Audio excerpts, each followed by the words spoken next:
प्रणाम है आप सभी का और स्वागत है आपका हमारे चैनल आत्म से अध्यात्म की ओर में। आज हम इस वीडियो के माध्यम से जानेंगे श्रीमद् भागवत महापुराण के पंचम स्कंद के दूसरे अध्याय के विषय में। सतगुरु सतनाम आदि माता अलख निरंजन हो वांछित फल दुहक भंजन। ओम श्री गणेशाय नमः। अथ द्वितीयो अध्यायः। शीर्षक आग्निध्र का चरित्र। तो आइए अब कथा का आरंभ करते हैं। श्री सूकदेव जी कहते हैं कि पिता प्रियव्रत के इस प्रकार तपस्या में संलग्न हो जाने पर राजा आग्निध्र ने उनकी आज्ञा का अनुसरण करते हुए जम्बूद्वीप की प्रजा का धर्मानुसार पूर्ववत पालन करने लगे। एक बार वे पितृलोक की कामना से सतपुत्र प्राप्ति के लिए पूजा की सब सामग्री जुटाकर सुर सुंदरियों की क्रीड़ा स्थल मंद्राचल की एक घाटी में गए और तपस्या में तत्पर होकर एकाग्र चित्र से प्रजापतियों के पति श्री ब्रह्मा जी की आराधना करने लगे।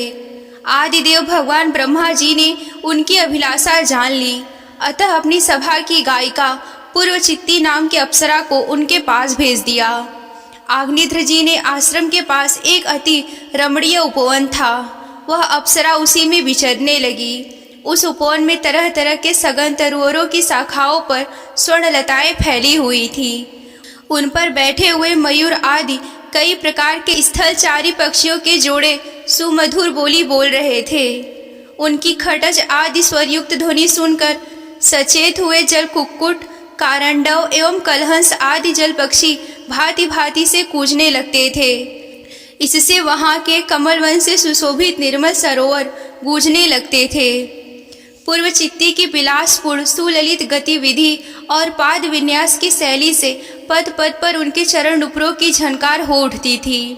उसकी मनोहर ध्वनि सुनकर राजकुमार आग्निध्र ने समाधि योग द्वारा मुदे हुए अपने कमल कली के समान सुंदर नेत्रों को कुछ कुछ खोलकर देखा तो पास ही उन्हें वह अप्सरा दिखाई दी।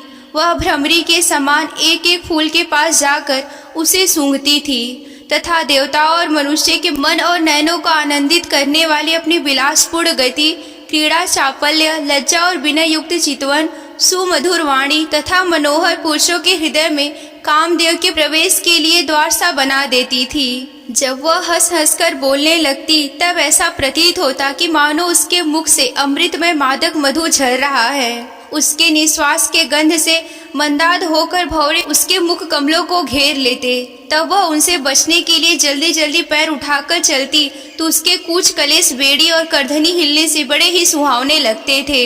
यह सब देखने से भगवान कामदेव को आग्निध्र के हृदय में प्रवेश करने का अवसर मिल गया और वे उनके अधीन होकर उसे प्रसन्न करने के लिए पागलों की भांति उसकी प्रशंसा करने लगते हैं। श्री सूकदेव जी कहते हैं कि राजन आग्निध्र देवताओं के समान बुद्धिमान और स्त्रियों को प्रसन्न करने में बड़े ही कुशल थे। उन्होंने इसी प्रकार की रति चातुर्यमयी मीठी मीठी बातों से उस अप्सरा को प्रसन्न कर लिया।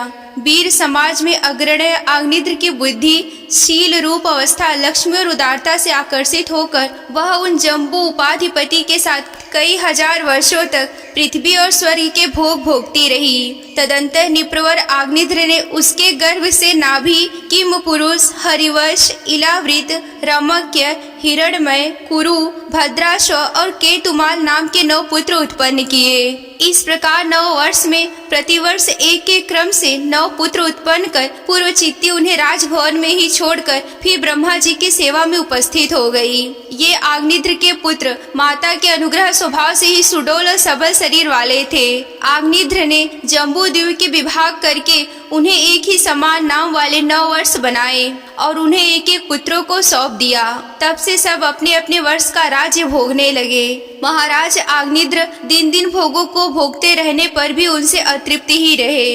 वे उस अप्सरा को ही परम पुरुषार्थ समझते थे, इसीलिए उन्होंने वैदिक कर्मों के द्वारा उसी लोक को प्राप्त किया जहाँ पितृगण अपने सुकृतों के अनुसार तरह तरह के भोगों में मस्त रहते थे। पिता के परलोक सिधारने पर नाभि आदि 9 भाइयों ने मेरु की मेरु देवी, प्रतिरूपा, उग्रदष्टि, लता, रम्या, श्यामा, नारी, भद्रा, देववीति नाम की 9 कन्याओं से विवाह किया।